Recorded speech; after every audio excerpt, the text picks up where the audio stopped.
Harry Potter and the philosopher stone, J K Rowling, তৃতীয় অধ্যায়। যে চিঠি কেউ লেখেনি। ব্রাজিলিয়ান বোয়া সাপটা বের হয়ে যাওয়ার কারণে হ্যারিকে দীর্ঘস্থায়ী শাস্তি ভোগ করতে হয়েছে। শাস্তি ভোগের পর যখন সে কাবার থেকে মুক্তি পেল, তখন গরমের ছুটি চলছে। এরই মধ্যে ডাডলি তার নতুন সিনেমা ক্যামেরাটা ভেঙে ফেলেছে, নষ্ট করেছে রিমোট কন্ট্রোল এয়ারপ্লেন। তাছাড়া মিসেস ফিগ যখন ক্রাচে ভোর করে প্রিভেট ড্রাইভের রাস্তায় পার হচ্ছিলেন, তখন ডাডলি তার রেসিং সাইকেলে ধাক্কা দিয়ে তাকে ফেলে দেয়। স্কুল ছুটি থাকায় হ্যারির বেশ ভালো লাগছে, তবে ডাডলির সাঙ্গপাঙ্গদের অত্যাচারে কোনো মুক্তি নেই। তারা প্রতিদিন এই বাসায় বেড়াতে আসে। প্রায়াস, ডেনিস, ম্যালকম এবং গর্ডন এরা সবাই নির্বোধ। ডাডলি ছিল এই নির্বোধদের দলপতি। তাদের প্রধান খেলা ছিল হ্যারির উপর নির্যাতন চালানো। এই কারণে হ্যারি ইচ্ছে করেই বেশিরভাগ সময় বাসার বাইরে কাটাতো, এদিন সেদিক ঘুরে বেড়াতো।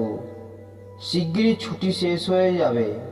সেপ্টেম্বর মাসে হ্যারি সেকেন্ডারি স্কুলে যাবে। তখনই সে প্রথমবারের মতো ডাডলির হাত থেকে ছাড়া পাবে। ডাডলি ভর্তি হবে আঙ্কেল ভার্নানের পুরনো স্কুলে। পায়ার্সও সেখানে ভর্তি হবে। হ্যারি ভর্তি হবে স্টোনওয়াল হাইয়ে। ডাডলি হ্যারিকে বলল, স্টোনওয়ালে কি হয় জানিস? প্রথম দিনেই তোদের মাথা টয়লেটে ঢুকিয়ে রাখবে। একবার ওপরতলায় গিয়ে প্র্যাকটিস করে দেখ কেমন লাগে। না ধন্যবাদ, হ্যারি জবাব দিল। ওই খারাপ টয়লেটে মাথা ঢোকাবার মতো নোংরা আর কিছু হতে পারে না।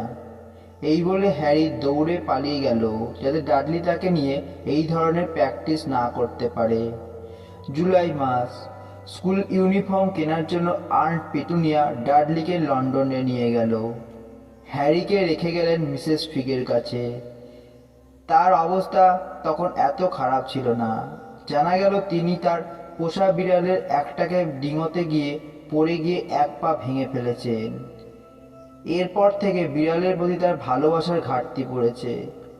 তিনি হ্যারিকে টিভি দেখতে দিলেন এবং বছরের পর রেখে দেওয়া কিছু বাসি চকলেট কেকও খেতে দিলেন। ওই দিন সন্ধ্যায় বসার ঘরে ডাডলি তার নতুন ইউনিফর্ম পরে হেঁটে দেখল সবাইকে। স্প্লেন্টিং স্কুলের মেরুন রঙের নিকার বোকার ইউনিফর্ম, হাতে একটা লাঠি, অপরকে পেটাবার জন্য, অবশ্যই শিক্ষকের দৃষ্টি এড়িয়ে। এটা পরবর্তী জীবনের জন্য ভালো ট্রেনিং বলে মনে করা হয়। আঙ্কেল ভার্নন ডাডলিকে নতুন ইউনিফর্মে দেখে খুব খুশি। তিনি খুশি হয়ে বললেন, আজ আমার জীবনে একটি পরম গর্বের দিন। ডাডলিকে দেখে আন্টের চোখে আনন্দশ্রু। তিনি বললেন, আমি বিশ্বাসই করতে পারছি না ডাডলি এত বড় হয়ে গেছে। এসব কথায় হ্যারির হাসি পাচ্ছিল। সে বহু কষ্টে হাসি চেপে রাখল। পরদিন সকালে হ্যারি নাস্তার জন্য রান্নাঘরে গেলে একটা বিশ্রী গন্ধ পেল। রান্নাঘরটা ছিল বড় সড়ো, সেখানেই খাবার টেবিল। মনে হচ্ছে ওখানে রাখা একটা বড় গামলা থেকে দুর্গন্ধ বেরোচ্ছে। হ্যারি উঁকি দিয়ে দেখল যে বড় গামলায় ময়লা কাপড় পানিতে ভেজানো। সে আন্ট পিটুনিয়াকে জিজ্ঞাসা করল, এগুলো কি? আন্ট ঠোঁটে ঠোঁট চেপে নিরেট কণ্ঠে বললেন, এগুলো তোমার স্কুলের ইউনিফর্ম। হ্যারি মন্তব্য করল, আমি বুঝতে পারিনি যে এগুলো এত ভেজা হবে। আন্ট বললেন, বোকার মতো কথা বলো না।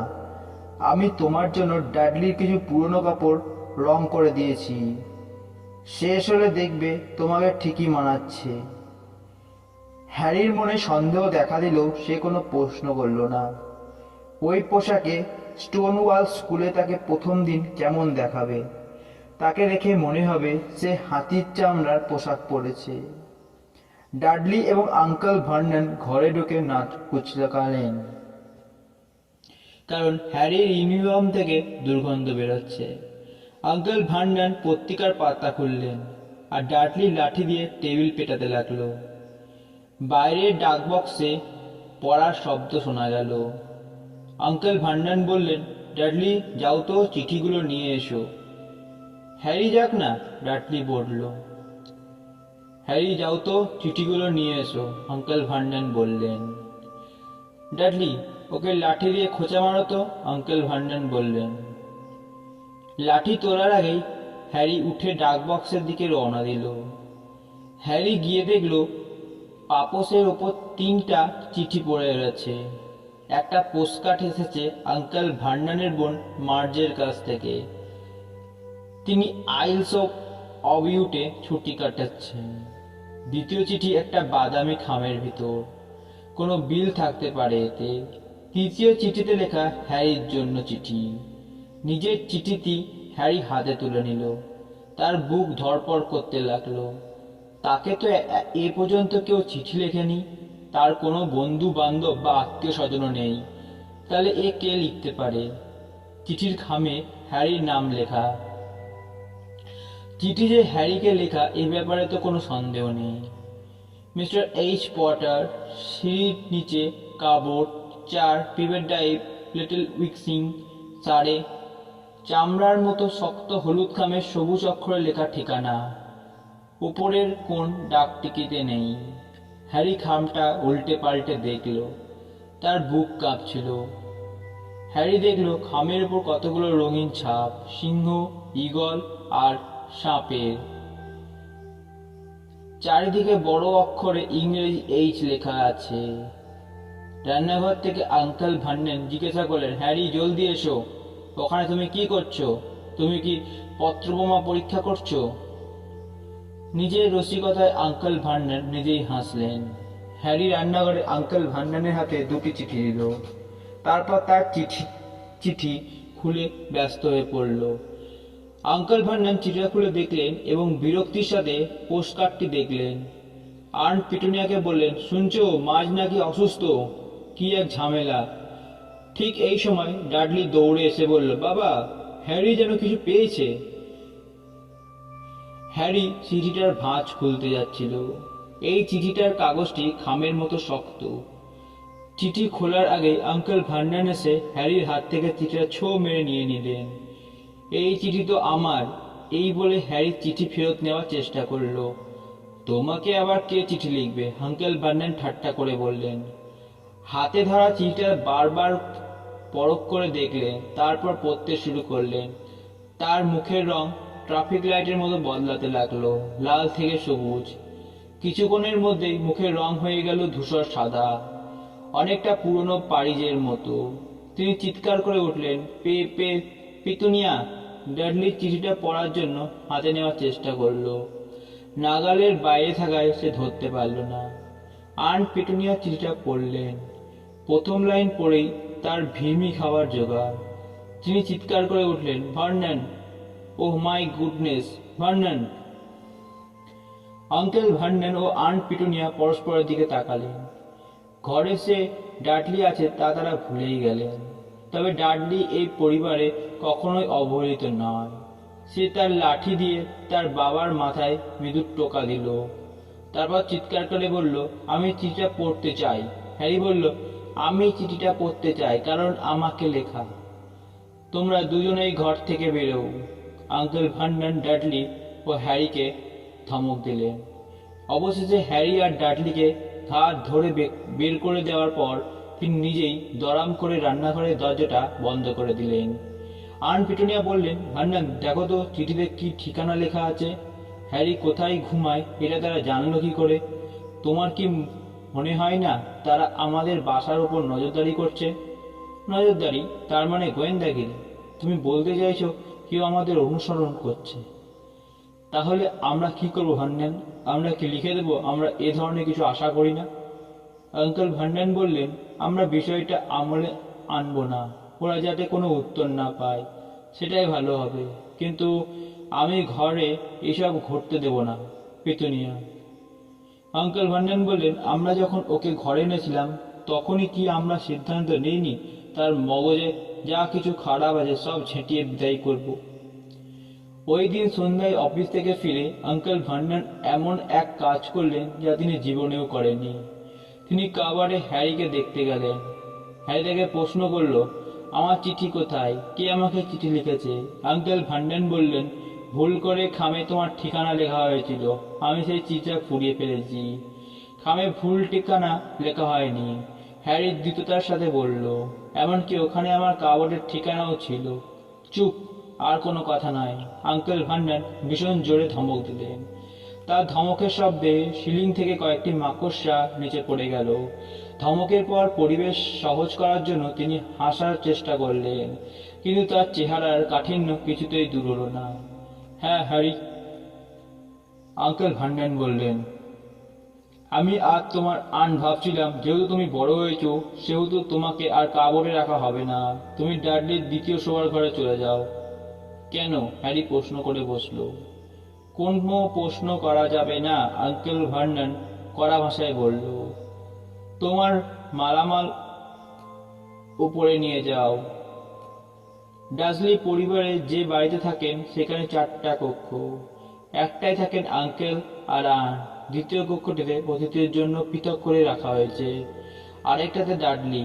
অবশেষে ঘরটা সব থেকে ছোট, এখানে ডাডলি সব খেলনার জিনিসে ভরা। ডাডলির শয়নকক্ষে এগুলো স্থান সংকুলান হয় না। অন্যদিকে হ্যারির জিনিসপত্র এত কম যে কাবার থেকে মালামাল নিয়ে সে একেবারে উপরে উঠে গেল। হ্যারি বিছানায় বসে চারিদিকে তাকালো। ঘরে প্রায় সব জিনিসই ভাঙা, মাত্র 1 মাসের পুরনো সিনেমা ক্যামেরাটাই ভাঙা, ভাঙা টেলিভিশনও। এছাড়া আছে পাখির একটা বড় খাঁচা যেটাই কাকাতুয়া থাকতো। এছাড়া আছে ভাঙা ইয়ারগান। র্যাকগুলোতে অসংখ্য বই। বইগুলো দেখেই বোঝা যায় যে এখনো কেউ স্পর্শ করেনি। নিচ থেকে ডাডলির বিরক্তির কথা শোনা যাচ্ছিল। মা, আমি চাই না সে ওই ঘরে থাকুক। সে এখানে থাকতে পারবে না। ঘরটা আমার লাগবে। হ্যারি দীর্ঘশ্বাস ছেড়ে বিছানায় শুয়ে পড়ল আর ভাবতে লাগলো গতকাল হলেও ওপরতলার ঘরে আসার জন্য হ্যারি সম্ভব সব ধরনের চেষ্টাই চালাতো, আর আজ তার কাছে কাবাডি বেশ গ্রহণযোগ্য, কারণ কাবাডের ঠিকানাতেই তার চিঠিটা এসেছে। পরের দিন সকালে সবাইকে শান্ত দেখা গেল, কিন্তু ডাডলির রাগ আজ ছটপটানি দেখে কে? সে বাবাকে লাঠি দিয়ে বাড়ি দিল, মাকে লাঠি মারল, তার ছোট খরগোশটা ছুঁড়ে ফেললো। হ্যারি ঘর ছাড়েনি। আঙ্কেল আর আন গম্ভীর মুখে পরস্পরের দিকে তাকালেন। পরের দিন যখন ডাক পিয়ন এলো তখন আঙ্কেল ভার্নন হ্যারিকে নয়, নরম স্বরে ডাডলিকে বললেন, বাবা যাও তো, চিঠিগুলো নিয়ে এসো। ডাডলি তার লৌহদণ্ডের দুমদাম শব্দ করতে করতে ঘর পার হয়ে চিঠি আনতে দরজার দিকে গেল। সেখানে থেকেই ডাডলি চিৎকার করে উঠল, আবার একটা চিঠি এসেছে। ঠিকানা লেখা আছে mister H Potter, smallest bedroom, 4 Privet Drive. আর্তনাদ করে উঠলেন আঙ্কেল ভান্নান এবং চেয়ার থেকে উঠে হল রুমের দিকে ছুটলেন। হ্যারি তার পেছনে পেছনে ছুটল। চিঠিটা হাতে নেওয়ার জন্য ডাডলিকে মাটিতে ফেলে দিলেন ভান্নান। এদিকে হ্যারি পেছন থেকে তার গলা ধরে ঝুলে পড়ার কারণে চিঠিগুলো ডাডলির কাছ থেকে কেড়ে নিতে অসুবিধা হচ্ছিল। প্রত্যেকের গায়ের লোহার রডটা আঘাত করছে। একটা বিভ্রান্তিকর এলোমেলো পরিস্থিতির পর আঙ্কেল ভান্নান সোজা হয়ে দাঁড়ালেন, দীর্ঘশ্বাস নিলেন এবং হ্যারিকে লেখা চিঠিখানা খামচে ধরলেন। আঙ্কেল ভান্নান নির্দেশ দিলেন, হ্যারি তোমার কাবাডে, মানে তোমার শোবার ঘরে যাও, আর ডাডলি তুমিও এখান থেকে ভাগো। হ্যারি তার নতুন শোবার ঘরের বাইরে পায়চারি করতে লাগলো। হ্যারি নিশ্চিন্ত হলো যে তাকে যিনি চিঠি দিয়েছেন তিনি জেনেছেন হ্যারির ঘর বদল হয়েছে এবং হ্যারি আগে চিঠিটা পায়নি। তিনি নিশ্চয়ই আবার চিঠি লিখবেন। এবার তাকে চিঠিটা পেতেই হবে। হ্যারি একটা পরিকল্পনার কথা ভাবতে লাগলো। সেই ঘড়িতে অ্যালার্ম দিয়ে রাখলো। পরের দিন সকাল 6টায় ভাঙা ঘড়িতে অ্যালার্ম বেজে উঠল। ভোরের আলো তখনও ঘরে প্রবেশ করেনি। হ্যারি অ্যালার্ম বন্ধ করে চুপি চুপি জামা পরে নিল। ডার্সলি পরিবারের কাউকেই জাগাবে না। কোনো বাতি না জ্বালিয়ে অন্ধকারে সে দড়ি বেয়ে সিঁড়ি দিয়ে নিচে নেমে এলো। হলঘর পার হয়ে সে দরজার কাছে গেল। তার ইচ্ছে ছিল প্রিভেট ড্রাইভের কোনায় দাঁড়ানো, যাকে ডাক পিয়ন আসা মাত্রই সে চিঠি তার হাতে নিতে পারে। দরজার কাছাকাছি পা দিতেই হঠাৎ আর হ্যারি লাফ দিয়ে উঠল আর পাপোশের ওপরে কি যেন, আর এই যে জীবন্ত প্রাণী! হ্যারির মুখ ভয়ে শুকিয়ে গেল। এ কি? এ যে আঙ্কেল ভার্নন! তিনি দরজার গোড়ায় একটি স্লিপিং ব্যাগে ঘুমিয়ে আছেন। হ্যারি এমন কিছু একটা করবে, তার মানে আগেই সন্দেহ করেছিল। আঙ্কেল ভার্নন স্লিপিং ব্যাগ থেকে বের হয়ে প্রায় আধ ঘন্টা হ্যারিকে বকাচকা করলেন, তারপর হুকুম দিলেন চা বানাবার জন্য। হ্যারিকে রান্নাঘরে ঢুকতে হলো। চা নিয়ে এসেই হ্যারি দেখে যে ডাক পিয়ন এসে গেছে এবং চিঠিগুলো আঙ্কেল ভার্ননের কোলে। হ্যারি লক্ষ্য করলো 3টে চিঠি সবুজ কালি দিয়ে লেখা। হ্যারি বলল, আমার চিঠি কোথায়? এর মধ্যে আঙ্কেল ভার্নন সব চিঠির খাম খুলে ফেলেছেন। তোমাকে আবার কে চিঠি লিখবে? আঙ্কেল ভার্নন প্রশ্ন করলেন। তোমাকে কেউ চিঠি লিখবে না, আঙ্কেল ভার্নন আবার বললেন। ওই চিঠিতে ভুল করে তোমার নাম লেখা হয়েছিল। আমার চিঠি কোথায়? হ্যারি প্রশ্ন করলো। প্রশ্নের জবাব না দিয়ে আঙ্কেল ভার্নন হ্যারির সামনে সবগুলো চিঠি টুকরো টুকরো করে ছিঁড়ে ফেললেন। তিনি সেদিন আর অফিসে গেলেন না, সারাদিন বাসায় কাটালেন। ডাক বাক্সটা এমনভাবে পেরেক ঠুকে দিলেন যাতে এখানে কেউ চিঠি ফেলতে না পারে। ভালোই হলো, আন্ট পিটুনিয়া মন্তব্য করলেন। এখন তারা আর চিঠি দিতে পারবে না।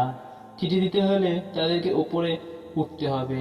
আঙ্কেল ভার্নন ততটা আশ্বস্ত হতে পারলেন না। তিনি বললেন, এসব লোক আমাদের মতো নয়, সবসময় এরা নতুন নতুন ফন্দি ফিকির করে বেড়াবে। শুক্রবার হ্যারির নামে কম করে হলেও 12টা চিঠি এলো। ডাক বক্সে ফেলা সম্ভব হয়নি বলে চিঠিগুলো এবার দরজার নিচে ফাঁক দিয়ে গলিয়ে দেওয়া হয়েছে। কিছু চিঠি বাথরুমের জানলা দিয়েও ভেতরে ফেলা হয়েছে। আঙ্কেল ভার্নন এদিনেও অফিসে গেলেন না, বাসাতেই কাটালেন। তিনি হাতুড়ি, পেরেক আর ছোট কাঠের টুকরো দিয়ে দরজা জানলার সব ফাঁক বন্ধ করে দিলেন। শনিবারে আরো বড় অঘটন ঘটল। হ্যারির নামে 24টা চিঠি এলো। চিঠিগুলো দুজন ডিমের বাক্সের ভেতর পাঠানো হয়েছিল। ডেইরির লোকেরা কিছুই বুঝতে না পেরেই শয়নকক্ষের জানলা দিয়ে ডিমগুলোর সাথে চিঠিগুলো আন্ট পিটুনিয়ার কাছে দিয়েছিল। ক্ষিপ্ত হয়ে আঙ্কেল ভার্নন ডাকঘর আর ডেইরিতে বারবার ফোন করলেন, আর আন্ট পিটুনিয়া চিঠিগুলো টুকরো টুকরো করে ফুড মিক্সচারে দিয়ে নষ্ট করে ফেললেন।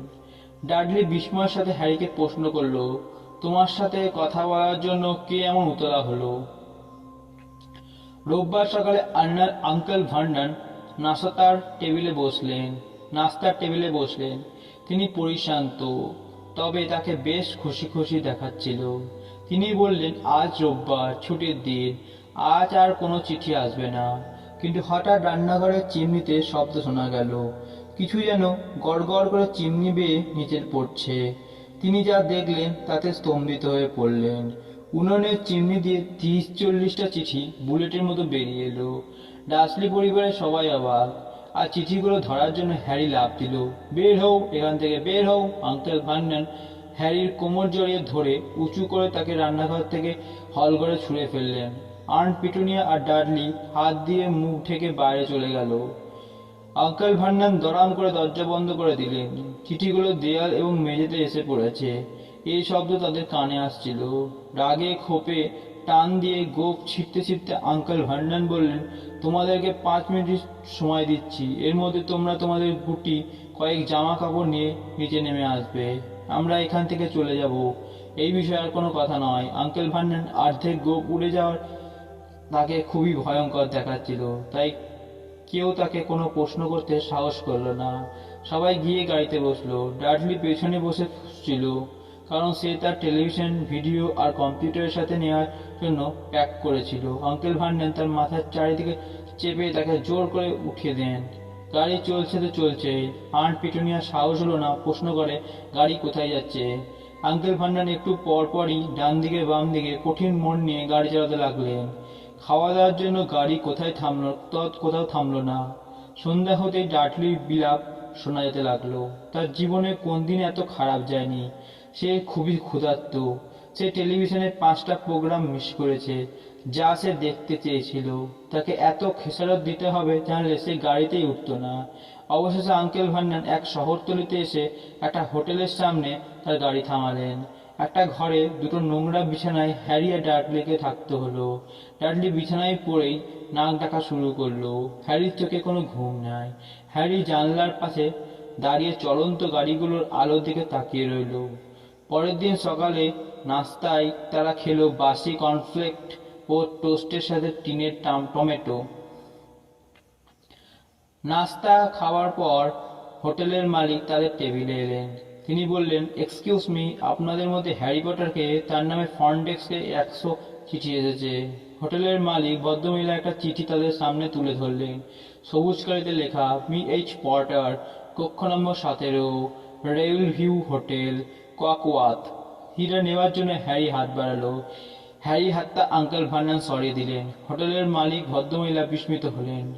আঙ্কেল ভার্নন উঠে দাঁড়িয়ে ভদ্রমহিলাকে বললেন, চলুন, আমি চিঠিগুলো নেব। কয়েক ঘন্টা গাড়ি চালার পর আন্ট পিটুনিয়া ভয়ে ভয়ে বললেন, ঘরে ফিরে গেলে কি ভালো হতো না? কিন্তু আঙ্কেল ভার্নন তার কথায় কান দিলেন না। তিনি যে ঠিক কি চেয়েছেন তা অন্য কেউ জানে না। তিনি গাড়ি চালিয়ে একটা গভীর বনে প্রবেশ করলেন। গাড়ি থেকে নামলেন, চারিদিকে তাকালেন, মাথা নাড়লেন, আবার গাড়িতে উঠে স্টার্ট দিলেন। এরকম ঘটনা আরো একাধিকবার ঘটল। ডাডলি বলে উঠল, বাবার কি মাথা খারাপ হয়েছে? সমুদ্র উপকূলের কাছে এসে আঙ্কেল ভার্নন গাড়ি পার্ক করলেন। সবাইকে গাড়ির ভিতর বসিয়ে রেখে কোথায় যেন গেলেন। বাইরে বৃষ্টি পড়তে শুরু করেছে। গাড়ির ছাদেও বড় বড় বৃষ্টির ফোঁটা পড়তে লাগলো। ডাডলি তার মাকে বলল, আজ সোমবার, আজ রাতে টিভিতে দ্য গ্রেট হামবেটস আছে। আমি যদি টিভি আছে এমন স্থানে থাকতে পারতাম। সোমবার হ্যারিকে কষ্ট করে মনে করতে হয় না আজকে কি বার, কোন দিন সোমবার তা জানার জন্য ডাডলির ওপর নির্ভর করা যায়, কারণ সোমবার টিভির প্রিয় এই প্রোগ্রামের জন্য দিন গুনতে থাকেছে। আগামীকাল মঙ্গলবার, আগামীকাল হ্যারির 11 জন্মদিন। অবশ্য এই বাড়িতে হ্যারির জন্মদিনের কোনো গুরুত্ব নাই। গত জন্মদিনে সে ডার্সলির পরিবার থেকে পেয়েছিল একটা ছোট হ্যাঙ্গার এবং আঙ্কেল ভার্নন এক জোড়া পুরনো মোজা। প্রতিদিনই তো বয়স 11 থাকে না। আঙ্কেল ভার্নন ফিরে এলেন, মুখে ঈষৎ হাসি, হাতে লম্বা সরু একটা প্যাকেট। কি কিনেছো? আন্ট পিটুনিয়া জানতে চাইছে। তিনি এই প্রশ্নের উত্তর না দিয়ে বললেন, চমৎকার একটা জায়গা পেয়েছি, সবাই গাড়ি থেকে নামো। গাড়ির বাইরে খুবই ঠান্ডা। আঙ্কেল ভার্নন যে জায়গাটা দেখালেন সেটা একটা শিলাময় ছোট দ্বীপ। এর মাঝখানে পুরনো একটা ছোট বাড়ি। এ বাড়িতে যে কোনো টেলিভিশন নেই তা হলপ করেই বলা যায়। আঙ্কেল ভার্নন বললেন, আবহাওয়া দপ্তর থেকে জানানো হয়েছে যে আজ রাতে ঝড় হওয়ার সম্ভাবনা আছে। দ্বীপটাতে যাওয়ার জন্য এই ভদ্রলোক আমাদেরকে তার নৌকাটা ধার দিয়েছেন। ফোকলা মুখে এক বুড়ো আঙুল দিয়ে একটা নৌকা দেখিয়ে তাদের সেদিকে এগিয়ে নিয়ে গেলেন। তার মুখের কপট হাসি। আমার কাছে এখনো কিছু খাবার আছে, সবাই নৌকায় ওঠো, আঙ্কেল ভার্নন নির্দেশ। নৌকাতে হিমেল হাওয়া, সাথে বৃষ্টি, সবাই ঠান্ডায় অস্থির। মনে হলো কয়েক ঘন্টা যাত্রার পর তারা দ্বীপে পৌঁছালো। আঙ্কেল ভার্নন তাদেরকে একটি ভাঙা বাড়িতে নিয়ে গেলেন। বাড়ির ভিতরটা ছিল আরো ভয়ঙ্কর। ঘরের ভিতরে সামুদ্রিক আগাছার গন্ধ, ফায়ারপ্লেস ছেঁচড়াতে, কাঠের দেওয়ালে ফাঁক দিয়ে সমুদ্রের বাতাসের শোষ শব্দ। বাড়িতে মাত্র 2টো কক্ষ। আঙ্কেল ভার্নন খাবারের ভান্ডারে যা ছিল তা হলো মাত্র 1 প্যাকেট মচমচে বিস্কুট ও 1 হালি কলা। তিনি ফায়ারপ্লেসে আগুন জ্বালাবার চেষ্টা করলেন, কিন্তু সেখানে কোনো কাঠ নেই, একেবারেই খালি। আঙ্কেল ভার্নন আনন্দের সাথে মন্তব্য করলেন, যাক, এখানে কোনো চিঠি আসবে না। তিনি নিশ্চিত যে এই ঝড়ের রাতে কেউ তাদের কাছে আসতে পারবে না। রাত নামলে আবহাওয়ার পূর্বাভাস মেটাবে, ঝড় শুরু হলো। সমুদ্রের তরঙ্গ দেওয়ালে ছিটকে পড়েছে। বাইরের ঝড়ো বাতাস জরাজীর্ণ এবং নোংরা জানলায় আঘাত করছে। আন্ট পিটুনিয়া একটা পোকায় কটা সোফার ওপর কম্বল বিছিয়ে ডাডলির শোয়ার ব্যবস্থা করলেন। আঙ্কেল ভার্নন ও আন্ট পিটুনিয়া পাশের কক্ষে চলে গেলেন। হ্যারি মেঝের উপর একটা ছেঁড়া পাতলা কম্বল বিছিয়ে গুটিসুটি মেরে শুয়ে পড়ল। রাত বাড়ার সাথে সাথে ঝড়ের বেগও বাড়তে লাগলো। হ্যারি ঘুমোতে পারল না। একটু আরাম পাওয়ার জন্য এপিট ওপিট করছে। পেট খিদে চৌচৌ করছে। অপরদিকে ডাডলি নিশ্চিন্তে নাক ডাকছে। তার হাত ঘড়ির আলো একটুর পর একটু ঠিকরে পড়ছে। অন্ধকারের ঘড়ির আলো থেকে হ্যারি বুঝতে পারল আর 10 মিনিটের ভেতর তার বয়স 11 পূর্ণ হবে। ডাডলি ভাবছিল পত্রলেখক এখন কোথায়। 5 মিনিট পর হ্যারি বাইরে যেন কিসের আওয়াজ শুনল। তার ভয় হচ্ছিল। ছাদ মাথার উপর ভেঙে পড়বে না তো? ছাদ ভেঙে পড়লে সে অবশ্য আরো বেশি উষ্ণতা ভোগ করতে পারত। আর 4 মিনিট বাকি, হয়তোবা প্রিভেট ড্রাইভে এত চিঠি আসবে যে সারা বাড়ি চিঠিতে ভরে যাবে। সেখান থেকে যেভাবে হোক অন্তত একটা চিঠি চুরি করতে হবে। 3 মিনিট বাকি। সমুদ্রের ঢেউ কি এ বাড়ির ওপর আছড়ে পড়েছে? এখন 2 মিনিট বাকি। অদ্ভুত শব্দ, সাগরের শিলাখণ্ড টুকরো টুকরো হয়ে সাগরে মিলিয়ে যাচ্ছে। আর 1 মিনিট, 30 সেকেন্ড, 20 সেকেন্ড, 10 নয়। বিরক্ত করার জন্য হলেও ডাডলিকে জাগাবে কি? 3, 2, 1, বুম বুম। হঠাৎ বিকট আওয়াজ, গোটা দ্বীপটা কেঁপে উঠল। হ্যারির দরজায় কে যেন খুব জোরে কড়া নাড়ছে, কে যেন ভিতরে আসতে চায়।